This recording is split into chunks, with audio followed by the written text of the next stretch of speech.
Frisco's Cookbook and Speakeasy with Chef Justice Putnam. Netrootsradio.com.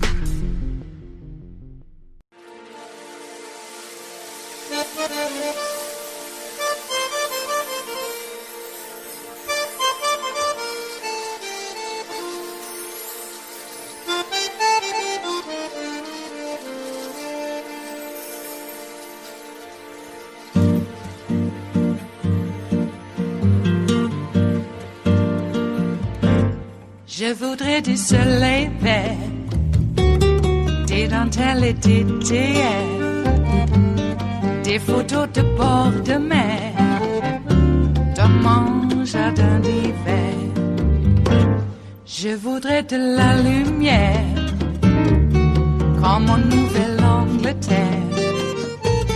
Je veux changer d'atmosphère, dans mon jardin d'hiver. Ma fleur sous la pluie de novembre, tes mains qui courent, je n'en peux plus de t'attendre.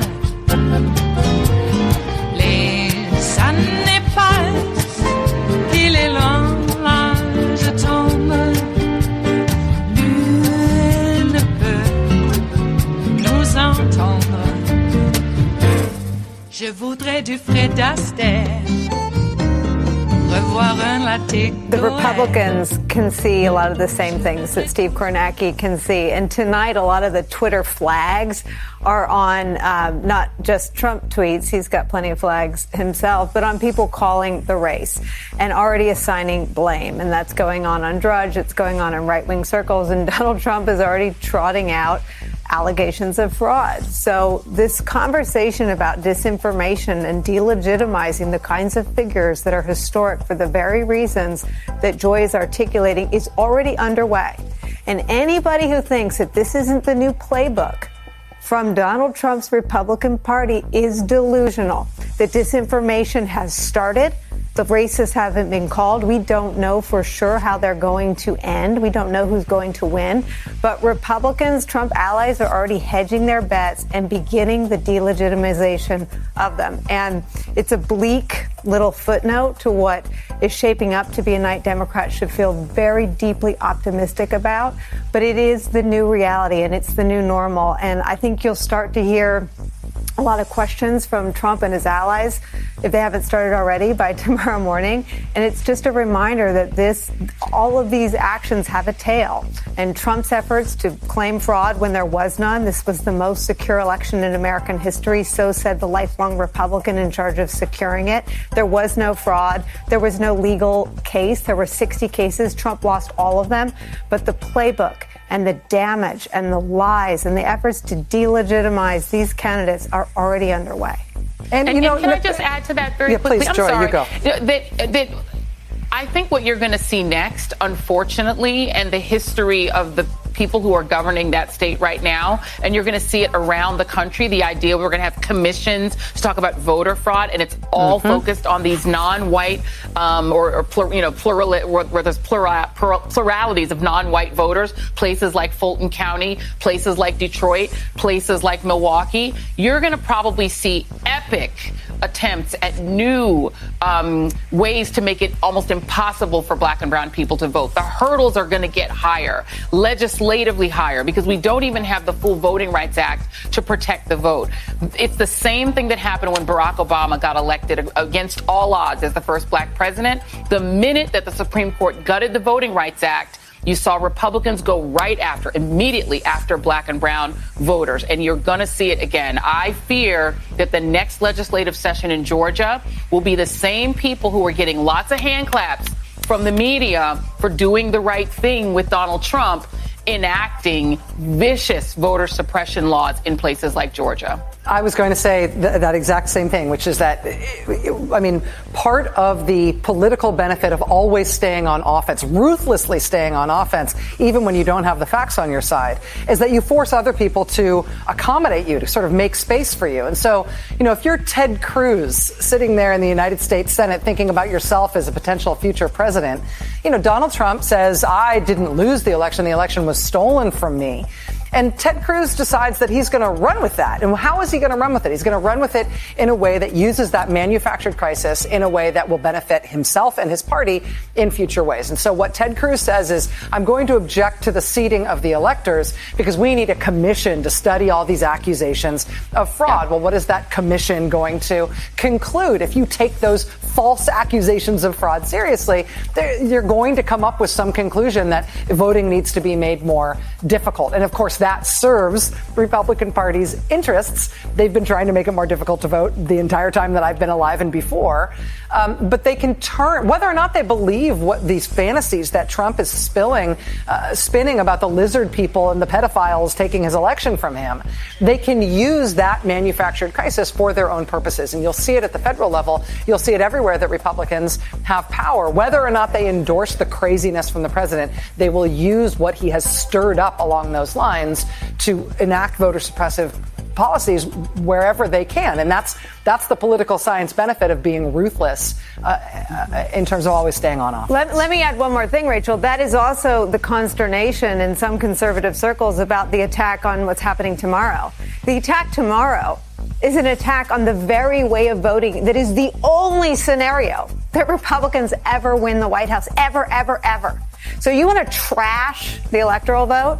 Go ahead, because the other scenario is that you'll lose forever. So, at some level, maybe there's something Machiavellian in helping them. I mean, the idea that they're going to trash and lift their leg and desecrate what we do tomorrow, which is really ceremonial.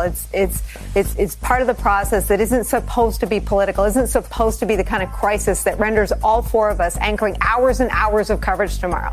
But it is, because of Republicans. Yeah. And if they succeed in trashing that, they will never win another presidential election again, ever, because the only other scenario is the popular vote.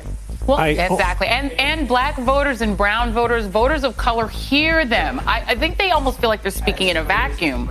But non-white voters, indigenous voters, Asian American voters, Latino voters, black voters have now heard the Republican Party essentially say that no election in which non-white voters make the difference in terms of pushing an election in one direction, that is fundamentally illegitimate, that only Republicans can be elected legitimately, as Jamel Bowie wrote in his piece today. They're essentially saying your votes are invalid on their face. Because you are not white voters, your votes never count, and that we will do everything, including break the Constitution, to make them not count. What do they think that these voters are going to hear down the road as more and more and more voters of color turn 18 and start to vote? How do you think they're going to feel about that? They're condemning themselves, as Nicole just said, they're condemning themselves to a position where they can only enact minority rule through things like the Electoral College. And guess what Democrats are going to do when they have the power and a big enough majority? And get rid of it. The Republicans, in the end, will be responsible for the end of the Electoral College. It is Wednesday, the 6th of January of 2021. And you are in West Coast Cookbook and Speakeasy. I am your chef de cuisine, Justice Putnam. Gunner, the English bulldog, is our snoozing sous chef. And our daily special is Smothered Benedict Wednesdays. Will no one rid us of these meddlesome repugs, these seditious insurrectionists? They are not godly people. Not one whit. But they sure put on the mantle of it. And I hope they go with God.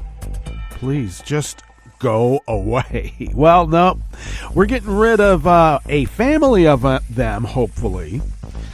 When I say hopefully, I think that they're still going to be in the, shall we say, the public sphere. But at least out of power. And I think I'm getting quite accustomed to the sound of Senate Minority Leader Mitch McConnell. Yes. The Grim Reaper reaps what he sowed. Mitch, I guess you're going to find out if that graveyard's now, I think it might be a compost pile, and we're going to fertilize the tree of liberty. Because democracy is not dying, Mitch. Democracy is the phoenix rising again from the graveyard that you thought you made. Now you're going to find out what process is. And I don't think, I'm not making one of those preparatory prayers or whatever they're called, prevaricatory prayers, where you pray for someone's, eternal damnation while they are in their demise. But his demise is not very far from now. Mitch does not look well. And, we have a finite time on this earth. I mean, jeez. They made a movie called Blade Runner about how really small amount of time we have to live our lives in this plane of existence. And Mitch is not long for this plane of existence, but for some reason he's got a duty, a purpose. Totally counter to what it means to be alive, but that's why he called himself the Grim Reaper. And now he has reaped what he sowed. At least that's what we hope, because I have a feeling Mitch McConnell has a few tricks up his sleeve as minority leader. They don't care about the rules. They don't care about the law, whether they're in the majority or the minority. They do what they want to do, and somehow we keep letting them do it. I know, it's important to look forward, but everybody and every time that we've looked forward, I should say, everybody who has, and every time we have looked forward, we get stabbed in the back by the crooks. Satchel Paige said, every now and then you got to turn around to see what's gaining on you. We presume a handshake with these crooks is enough. We even presume a written document is enough. We even think an oath is enough. Fealty to a god is enough. It isn't. These are all cloaks of deception that they wear. They'll defend it to the bitter end. I'm a godly person. Look at my coat. They don't believe one inch of it.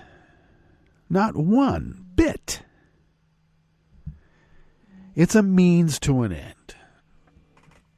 I don't know. Maybe they, I will give them certain amounts of beliefs. They do believe that mud people exist and we are that. So therefore we have no right to govern. If we're going to govern, not govern them. When they said during the impeachment trial, it's too close. Too close. We can't kick them out. Let the voters decide. And then when the voters decided, the first thing they said was, not those voters. We didn't mean those people. Come on. I thought we had the vote suppressed. And how is it that they voted? We set up so many roadblocks. They must have cheated. That's their first thought. Everything that they do, they project, and when they get caught, and they're the only ones doing it, they still maintain, if we're doing it, those mud people are doing it worse. We're good people, and we're doing it, and those bad people have to be doing it worse. It just follows. It's logical. Yeah, if you're a bigot and a racist.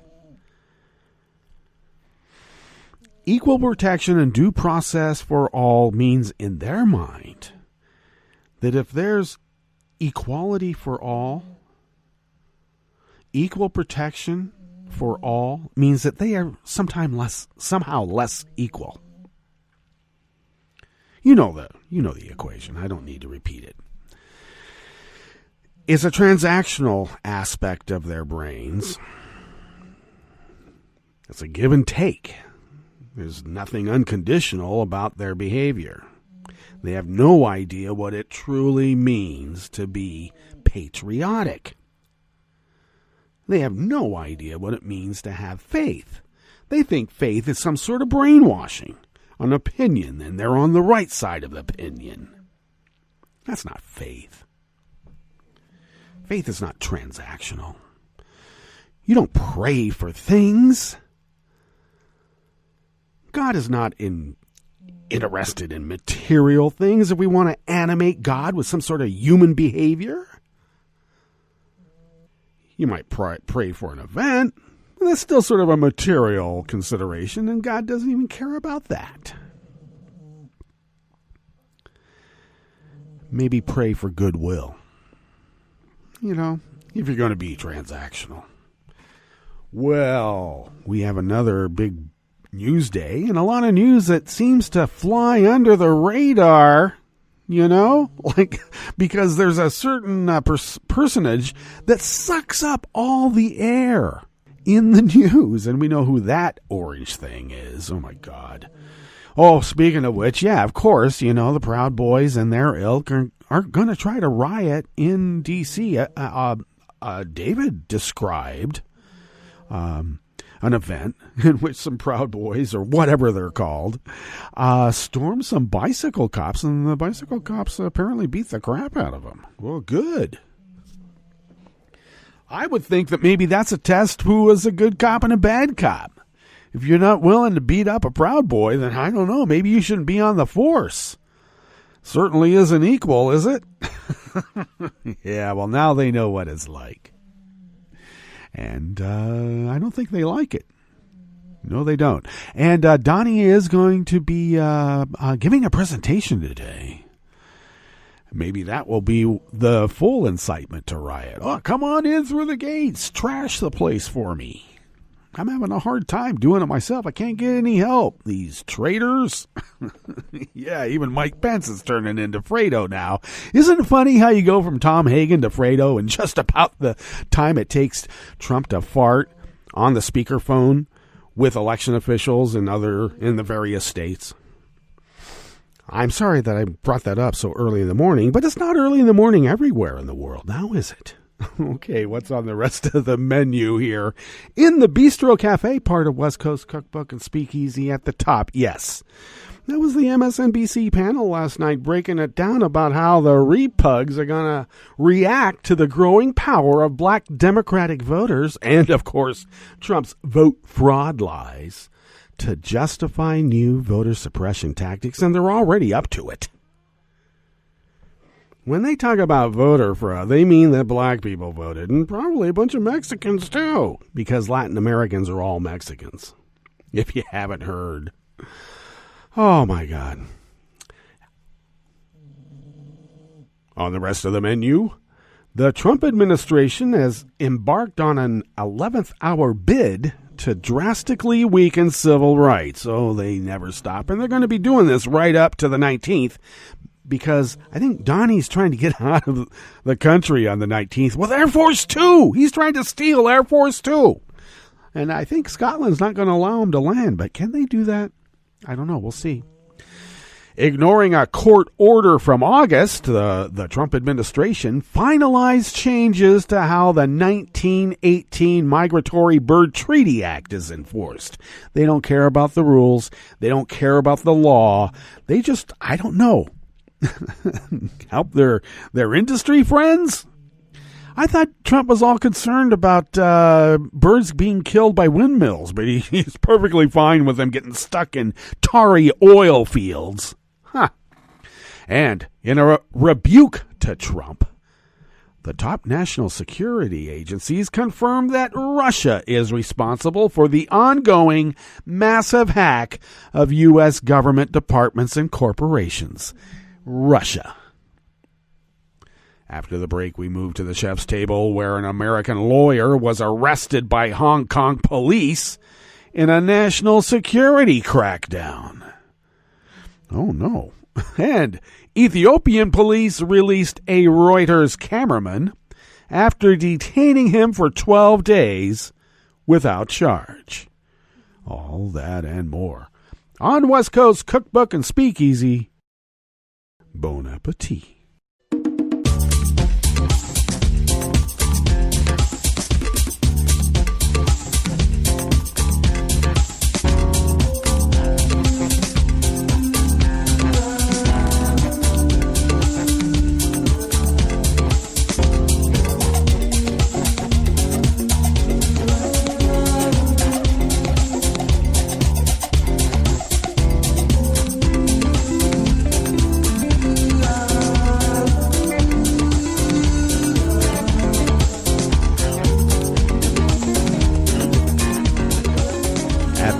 bottom of our homepage at netrootsradio.com. To the rightish of the page is the chat room link. The chat room is monitored by Kelly Lincoln. And thank you, Kelly, for everything that you do. Really, thank you. If you would then take a look to the leftish of the page, near the bottom of our homepage at netrootsradio.com, you'll hopefully locate that Patreon link. And if you could become a recurring Patreon of Netroots Radio, your recurring patronage what? Sustains us and allows us to pay our bills, buy the attendant machinery, and, of course, the attendant software, peripherals, etc. that is needed to run this little powerhouse of resistance. And if you could afford an espresso-type coffee drink once a month, send those funds to us. We stretch those dollars really beyond compare. And, like I said, we pay our bills. Fly under the radar. Continue resisting as the founders originally intended. Want to also give a big shout out to those who have been so extra generous. Still buying some other stuff that's needed to keep this thing going. And nothing's cheap anymore. What's up with that? You think after technology would, establish itself, that things would go down? Oh, no, they have to get rid of that and reinvent the wheel. Okay? Planned obsolescence. I thought we got rid of that. Apparently we never did. Anyway, if you would like to follow Netroots Radio on Twitter, do so at Netroots Radio. Tom takes care of that, and really a whole lot more. Thanks, Tom. Follow me on Twitter at Justice Putnam. I, of course, post the show notes and links diary on Daily Codes about 10 minutes before showtime. Get that linked up on Twitter and other social media platforms, as one is wont to do. Follow the show on Twitter at Cookbook West.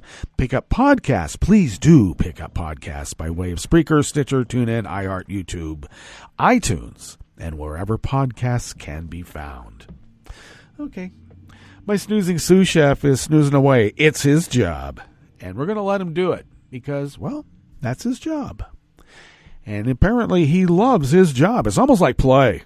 But that's something completely different, let me tell you. All right, we better get into this first offering here in the Bistro Cafe of West Coast Cookbook and Speakeasy. And it comes out of the New York Times. Let me scroll down here. Their setup is a little bit different on this old Windows 7 operating platform. Yeah, we'll be getting rid of it. And I guess Windows 10, I suppose, since it's a PC. The MacBook is still plugging away, but we're going to need to replace that pretty soon, too. And that's the broadcaster. It's dedicated to broadcasting. Okay. Looks like Katie Benner and Erica L. Green from the New York Times brings us this first offering here in the Bistro Cafe of West Coast Cookbook and Speakeasy, Smothered Benedict Wednesdays. The Trump administration has embarked on an 11th-hour bid to undo some civil rights protections for minority groups, which could have a ripple effect on women, people with disabilities, and LGBT people, according to a draft document, in a change that would mark one of the most significant shifts in civil rights enforcement in generations. They don't care about a legacy. They don't care about history. They don't care about precedent. The Justice Department has submitted for White House approval a change to how it enforces Title VI of the Civil Rights Act, which prohibits recipients of federal funding from discriminating based on race, color, or national origin. If you're a bigot, you don't get federal money. What's wrong with that? Oh, apparently there's people who don't want to stop naming military bases after traitors who want to be able to express their bigoted and racist views and fire people because they don't like the color of their skin, and they should still get federal funds because, hey, equal protection and due process for all. Under the change, the department would continue to narrowly enforce the law's protections in cases where it could prove intentional discrimination, but no longer in instances where a policy or practice at issue had a disparate impact on minority or other groups. Now, civil rights groups say that the disparate impact rule is one of their most important tools for showing discrimination because it takes into account patterns of behavior that can seem neutral and compare outcomes for different groups to reveal inequities. Such cases make up most discrimination litigation, as businesses and organizations rarely disclose that they are purposefully engaging in the practice. But the Justice Department argued that its current approach to enforcing civil rights protections addressed, quote, a vastly broader scope of conduct, end quote, than the statute itself prohibits, according to a copy of its draft proposal to amend the regulations that was obtained by the New York Times. The most substantial amendments to the rule would eliminate references to policies and practices having the effect of subjecting individuals to discrimination. The move is the latest in the Trump administration's efforts to pare back civil rights protections for minorities and other groups. It has curtailed other regulations, such as reversing affirmative action policies and cutting government diversity training. The Justice Department effort also dovetails with a decades-long project in the conservative legal movement to push back on civil rights protections, seen as going beyond the law. You know, if people are free, that's got to be unlawful.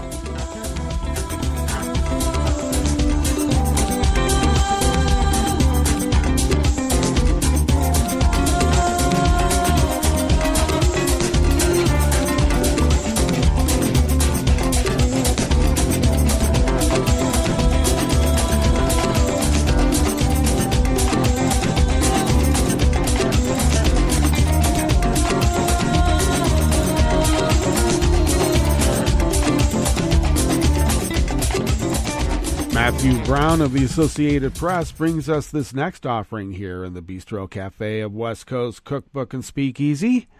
The Trump administration yesterday, Tuesday, finalized changes that weaken the government's enforcement powers under a century-old law protecting most American wild bird species, brushing aside warnings that billions of birds, that's B, billion with a B, billions of birds could die as a result.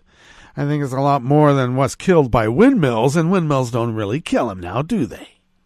Federal wildlife officials have acknowledged the move could result in more deaths of birds, such as those that land in oil pits or collide with power lines or other structures. A U.S. district judge in August had blocked the administration's prior attempt to change how the Migratory Bird Treaty Act is enforced, but urged on by industry groups, the Trump administration has remained adamant that the act has been wielded inappropriately for decades to penalize companies and other entities that kill birds accidentally. Well, stop killing them. If it's by accident, fix the accident, you stoops. Hell, they don't want to fix it when their own workers die by accident. Why do they have to care about birds? More than 1,000 species are covered under the migratory bird law, and the move to lessen enforcement standards have drawn a sharp backlash from organizations that advocate on behalf of an estimated 46 million U.S. bird watchers, because they're much more important than the birds themselves, don't you know? Conservationists said they would push President-elect Joe Biden to reverse the Interior Department rule, which blocks officials from bringing criminal charges unless birds are specifically targeted for death or injury. Former U.S. Fish and Wildlife Service Director Dan Ash and independent scientists have said the change could cause a huge spike in bird deaths, potentially billions of birds in coming decades at a time, when species across North America already are in steep decline. A Trump administration analysis of the rule change did not put a number on how many more bird deaths could die, but it said some vulnerable species could decline to the point where they would require protection under the Endangered Species Act, which they're also trying to get rid of.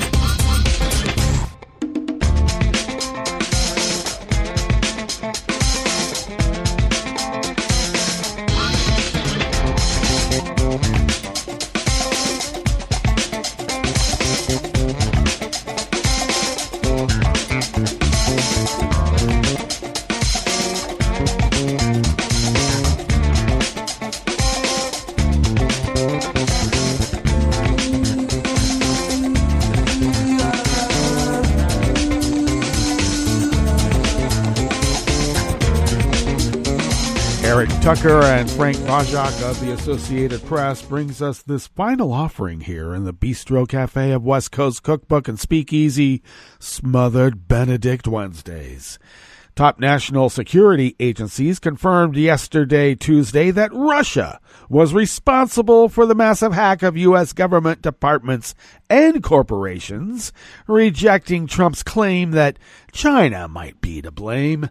The rare joint statement represented the U.S. government's first formal attempt to assign responsibility for the breaches at multiple agencies and to assign a possible motive for the operation.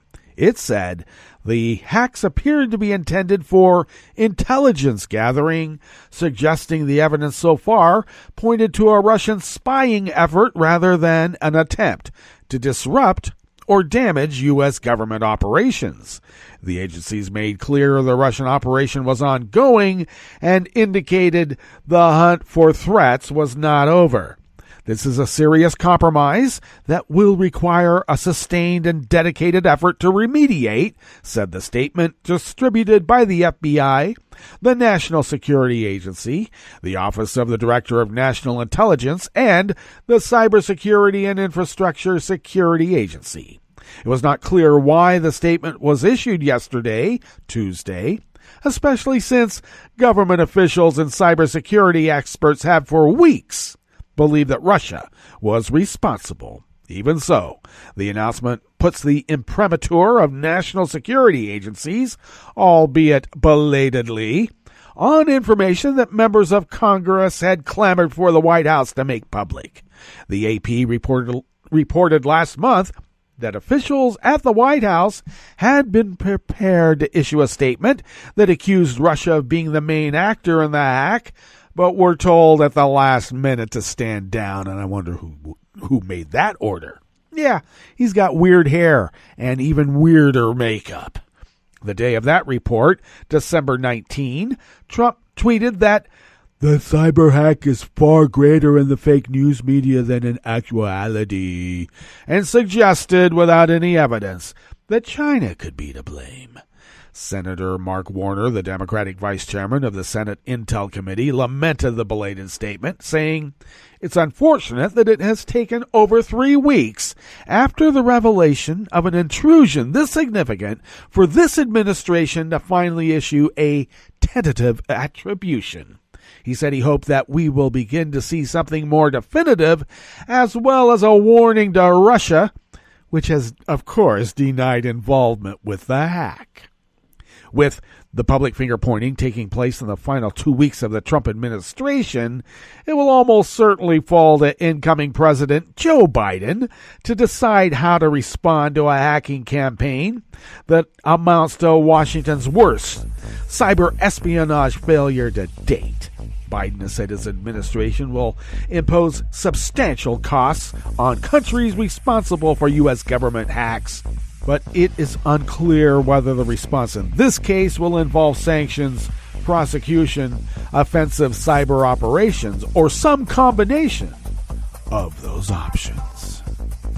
Well, let's get to our break. And when we get back from that break, we will go through weather from around the world, and we will finish up with the stories that we have curated for you today. You are listening to West Coast Cookbook and Speakeasy, and we will be right back. You are listening to netrootsradio.com. Please hang up and try again.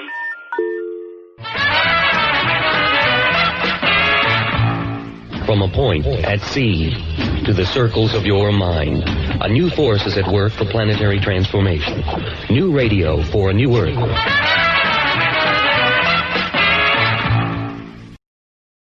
This is Take Two Movie Review. I'm Mike Friend. This week, Now You Hear It. Literary or dramatic works that demand placing yourself in the protagonist's position aren't unique, but the film The Sound of Metal is one that hits close to home. Sudden, unwelcome change is always a possibility. A professional athlete's injury or the loss of a business or a career, like in a pandemic, Here we meet Ruben, Riz Ahmed, the drummer half of a touring thrash metal act, on stage with his girlfriend Lou, tearing it up at a divey bar. But then we notice the sound muffling, going in and out, and being replaced with ringing. Quickly, we learn that we're hearing through Ruben's failing ears. Desperately, he seeks out medical attention, but is told his condition is permanent unless he can somehow fund cochlear implants. Another choice presents, however. A friend, his recovery counselor actually, Ruben is a recovering addict, connects him with Joe, the leader of a deaf community. And thus we have the film's dynamic. Acceptance of a changed life, no music, no touring, a changed identity, or chasing a technological fix. Ruben stays at the community a while, starts to sign, and connects with the people there, but it's clearly hell for him. The old life beckons. He sells all his possessions to get the surgery, and as for the old life, well, watch the film, which is unbelievably a directorial debut for Darius Martyr, who scripted 2012's A Place Beyond the Pines. Martyr's close-ups capture Ruben's angst, which complement the brilliant sound design, which often switches into what he's actually hearing. Ahmed gives the performance of a lifetime here, with strong support from Paul Raci and Olivia Cook as Joe and Lou. A window into deaf culture and that of a life with no going back. The sound of metal is as unsettling as it is profound. This has been Take Two Movie Review. I'm Mike Friend. Catch up with us at Take2MovieReview.com and feed us back on our channel on YouTube.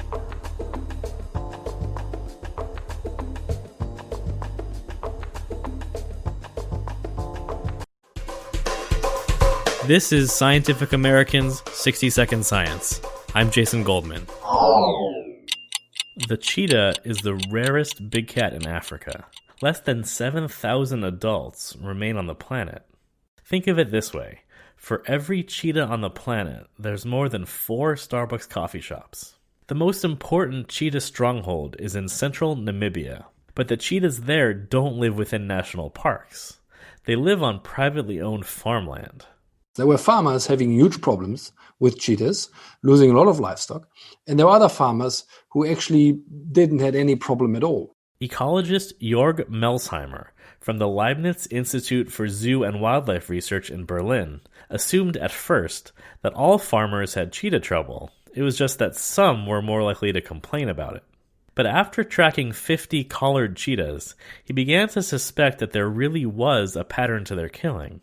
By the time his team had data from 106 cheetahs collared over the course of a decade, not only was he certain that cheetahs were more likely to kill in some places than in others, but that he could solve the problem.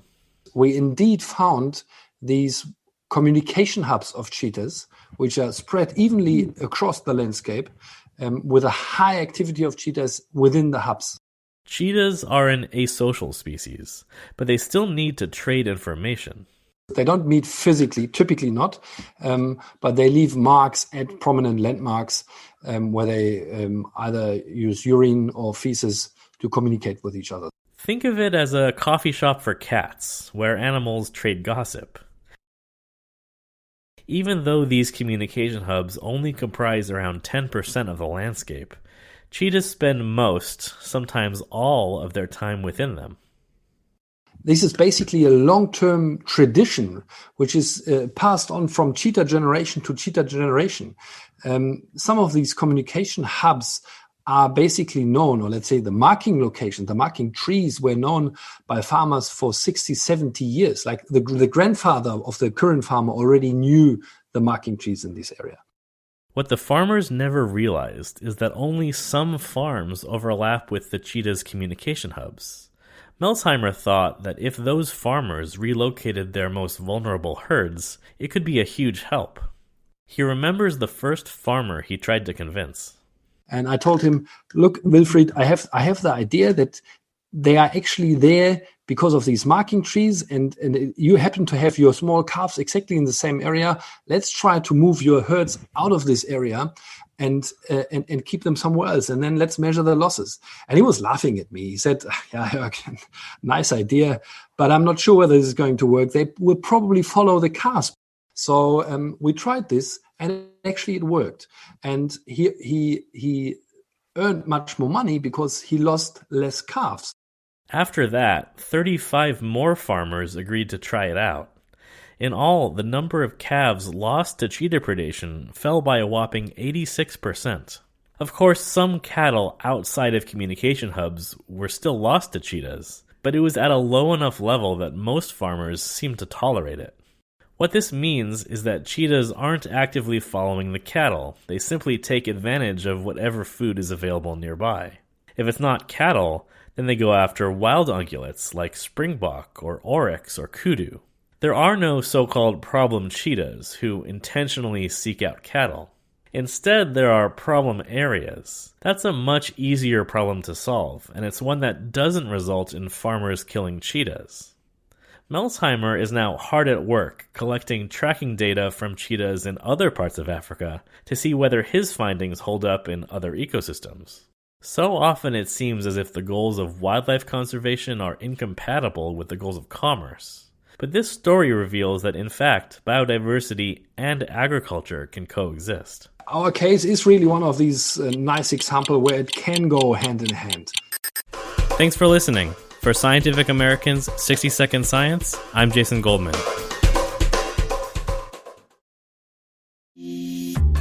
This program is presented by the Centers for Disease Control and Prevention.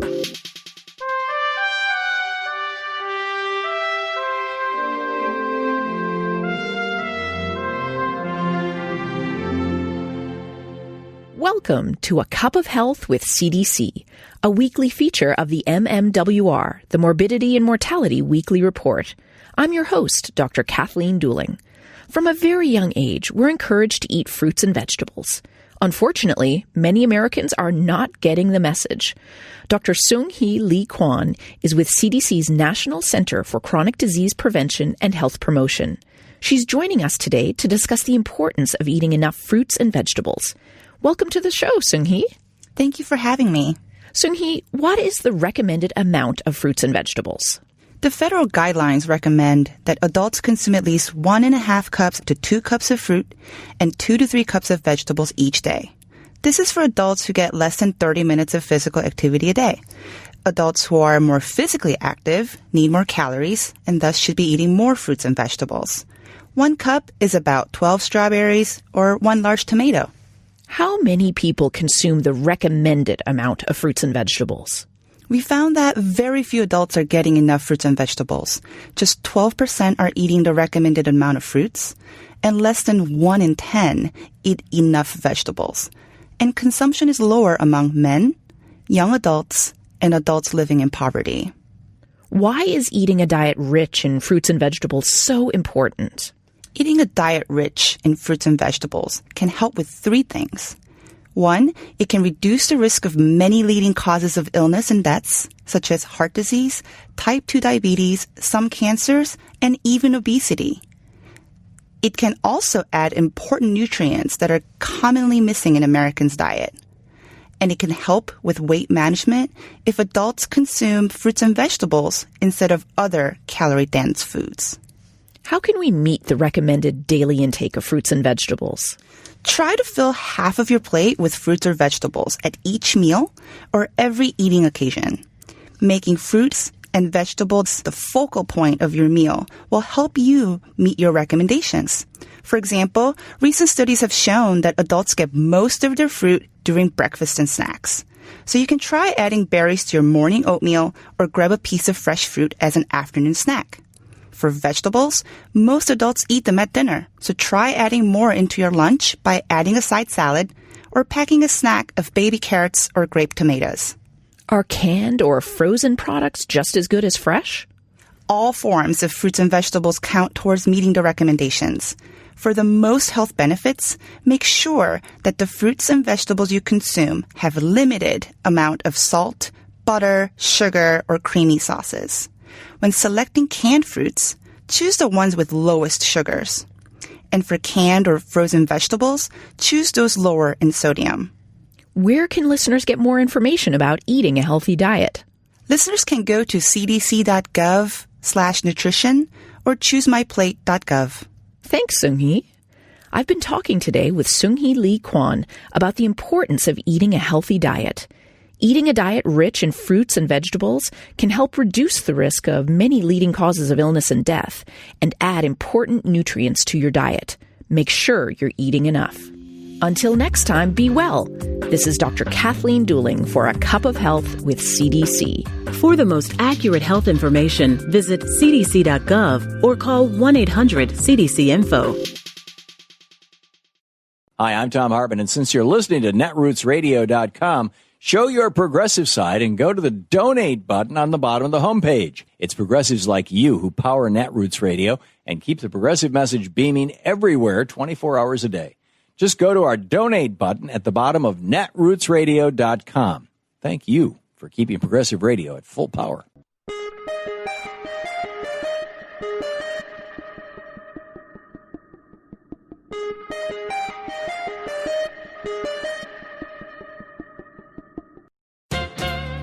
With chaos in Washington, worsening climate disasters, more wars than we can count, and a wobbling economy here at home, the last thing we need is another big challenge. But look out, here comes a doozy. It's AI, artificial intelligence, the fast-evolving science of autonomous machines that can think, learn, and even reproduce themselves. Consider self-driving vehicles.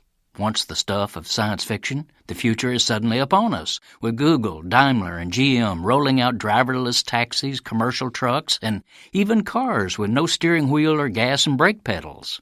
An army of corporate lobbyists is rushing to legislative halls, literally changing the rules of the road to allow full deployment of these vehicles.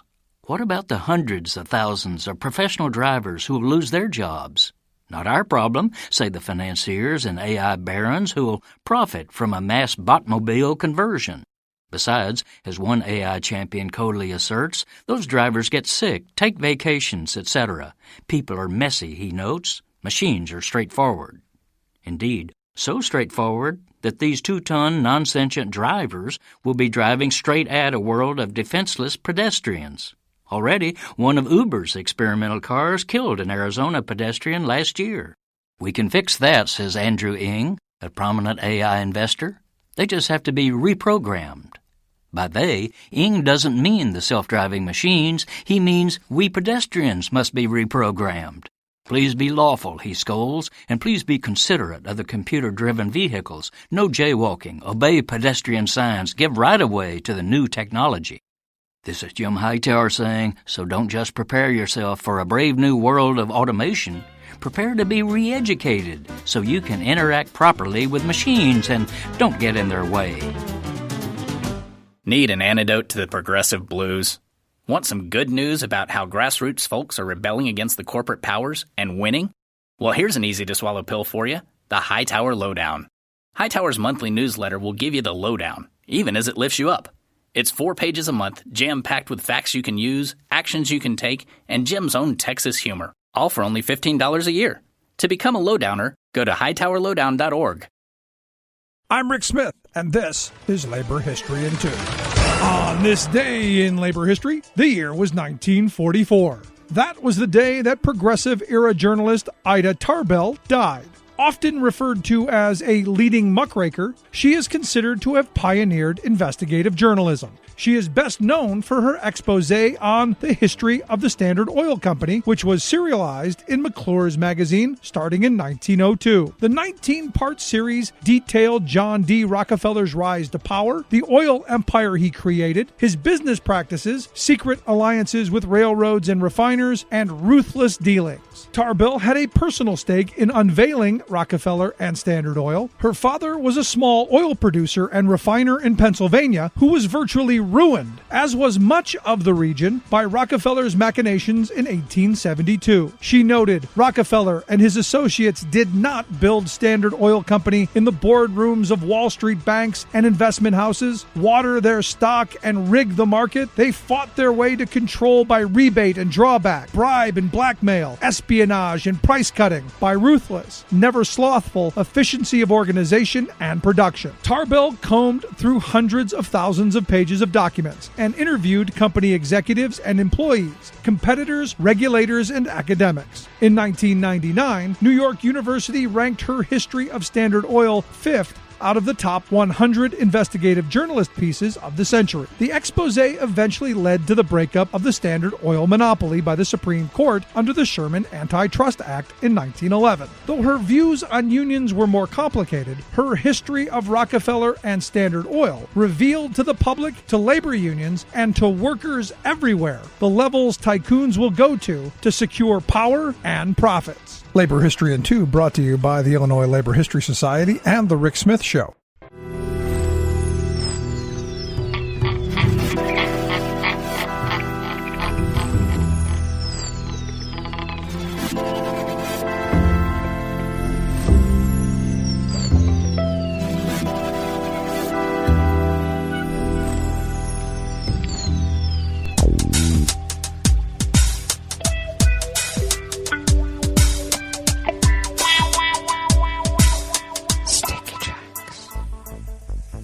Thank you for accompanying us here to the chef's table at West Coast Cookbook and Speakeasy Smothered Benedict Wednesdays. We always begin, weather from around the world, along the banks of the Rogue River, in the Rogue River Valley of Southern Oregon on the west coast of the continental United States of America, where it is currently 37 degrees Fahrenheit with quite a bit of rain falling at the moment. It looks like we'll have a high of maybe in the mid-40s, winds light and variable, expecting, what are we expecting? Over a third of an inch today, and not quite that, maybe a tenth of an inch tonight, and partly cloudy, with lows near 35, winds light and variable. And then tomorrow, a small chance of rain, cloudy skies, winds in the mid-40s, winds light and variable, and then tomorrow night, we're expecting a half an inch of rain overnight, and then it looks like on Friday even more rain. So we'll see how that goes and update you tomorrow. Coronavirus cases in Jackson County in the southern part of Oregon now stand at 6,173 with 74 deceased, and that's an increase of 2 from yesterday, and that's a bit more on the confirmed cases, too. Now, I should remind everybody that, yes, it is still a vast undercount, and hopefully during the Biden administration, we might see some true counts. Pollen right outside the window here in Rogue River proper is rated at none. The air quality index for the region is good at 27 parts per million, and the daytime UV index remains at its wintertime low at 1. Barometric pressure is falling at 30.07 inches. Visibility is at 2.5 miles, and relative humidity is at 100%. Weather from around the world is brought to you by people's personal weather stations that they purchased. These people planted these purchased personal weather stations somewhere on their property, and these people positively live around the world. London is 41 and fair. Paris is 40 degrees and cloudy. Rome is 50 degrees and partly cloudy. Kyiv is 33 and cloudy. Kabul is 34 with its wintertime smoke because they need to heat their domiciles and they use wood and it gets smoky. Hong Kong is 55 and partly cloudy. Tokyo is 41 and mostly cloudy. Sydney, Australia is 67 and partly cloudy. San Francisco, California is 46 degrees and mostly cloudy. And New York is 40 degrees Fahrenheit and cloudy. And that is weather from around the world, brought to you by people's personal weather stations that they purchased. These people planted these purchased personal weather stations somewhere on their property, and these people positively live around the world.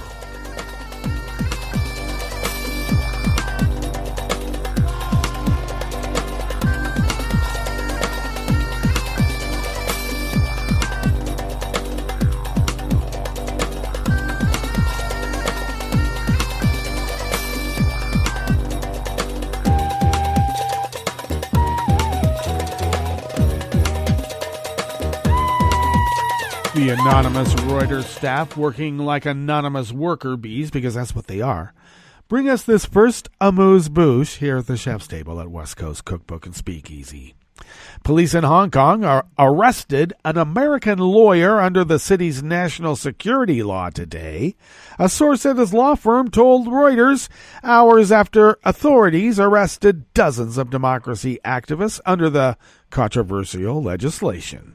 John Clancy, chairman of the Asian Human Rights Commission and a member of a group linked to pro-democracy protests in the city, was arrested as police raided the law firm Hotse and Partners, said the source, who declined to be identified due to the sensitivity of the issue, and maybe they don't want to have anybody else arrested, maybe themselves. Hong Kong police did not respond to a request for comment because they don't believe in that stuff anymore, if they ever did. Clancy is the treasurer of Power for Democracy, which was involved in an unofficial, independently organized vote in July of 2020 to select opposition candidates for a since postponed legislative election. Earlier today, police arrested dozens of pro-democracy activists linked to that vote, intensifying a crackdown on the movement since the security legislation was imposed on the city in June. Who imposed it? My God, it was the Chinese mainland. The source at the law firm, based in the heart of the global financial center, confirmed Clancy is an American passport holder. Footage posted online showed police officers arriving at the law firm, which has represented several opposition figures in the Chinese-ruled city.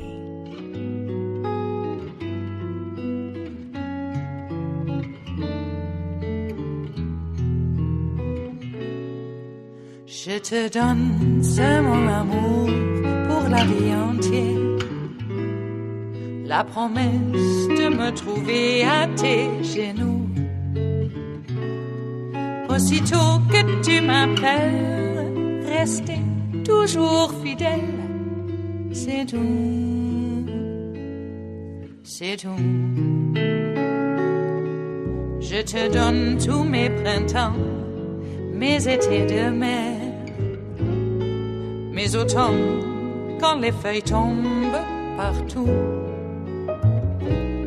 Si ce n'est pas une bonne affaire, je te donne tous mes hivers. Even more anonymous Reuters staff at Reuters bring us this final amuse-bouche here at the chef's table at West Coast Cookbook and Speakeasy. Smothered Benedict Wednesdays about a detained Reuters cameraman who has been released without charge after being detained by the Ethiopian police for 12 days. Police told his lawyer that their lines of inquiry included accusations of disseminating false information, communicating with groups fighting the government, and disturbing the public's peace and security. However, he said that they had seen no evidence to those charges. Oh, really? We are delighted that our cameraman, Camera, has been released and reunited with his family. His release today affirms that he has done nothing wrong, Reuters editor-in-chief Stephen J. Adler said in a statement.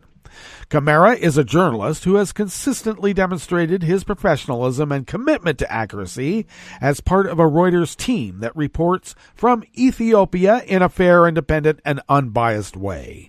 Journalists like Camara must be allowed to report the news in the public interest without fear of harassment or harm wherever they are. The Ethiopian Police and Prosecutor's Office did not respond to questions from Reuters on the reasons for Camara's arrest and subsequent release. Camara, aged 38, has worked for Reuters for a decade. His family said they were preparing a special meal and looking forward to having him home for Christmas, which many Ethiopian Christians will celebrate this Thursday. Prime Minister Abiy Ahmed, who was awarded a Nobel Peace Prize in 2019, has overseen sweeping reforms since taking office in 2018, including the unbanning of more than 250 media outlets and the release of dozens of journalists. However, rights groups say press freedom has eroded as the government faced outbreaks of deadly violence, including fighting between the military and rebellious leaders in the northern region of Tigray. Well, that brings us to the end of our broadcast period for the day, but you do know Netroots Radio will broadcast on, and we're going to meet up tomorrow for Metro Shrimp and Grits Thursday, so do stay tuned to Netroots Radio all day and all night for all the breaking news as it breaks, and we'll meet up here tomorrow, right here in West Coast Cookbook and Speakeasy. Bon appetit.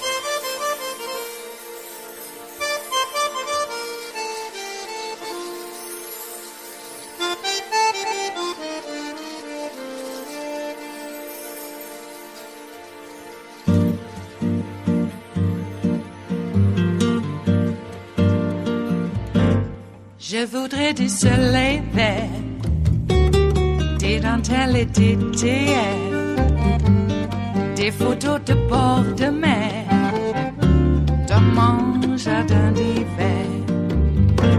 Je voudrais de la lumière, comme en Nouvelle-Angleterre. Je veux changer d'atmosphère, dans mon jardin d'hiver. Robe à fleurs sous la pluie de novembre, tes mains qui courent, je n'en peux plus de t'attendre. Les années passent, il est loin, là je tombe.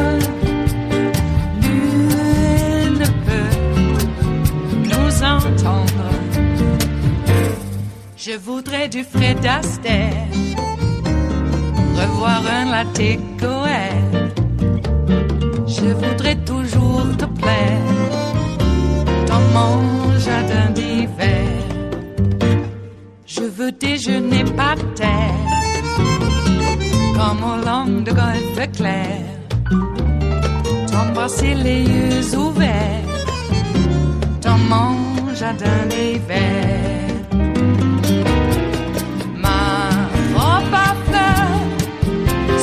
Pluie de novembre, tes mains qui courent, je n'en peux plus de t'attendre.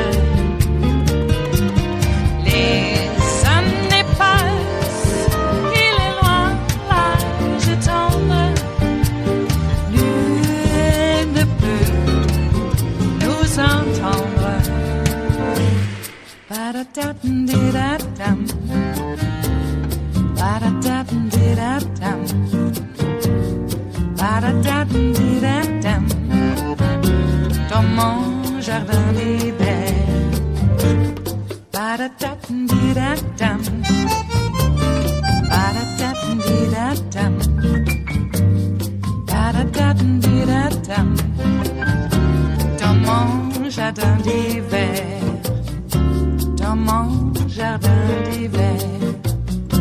Dans mon jardin d'hiver.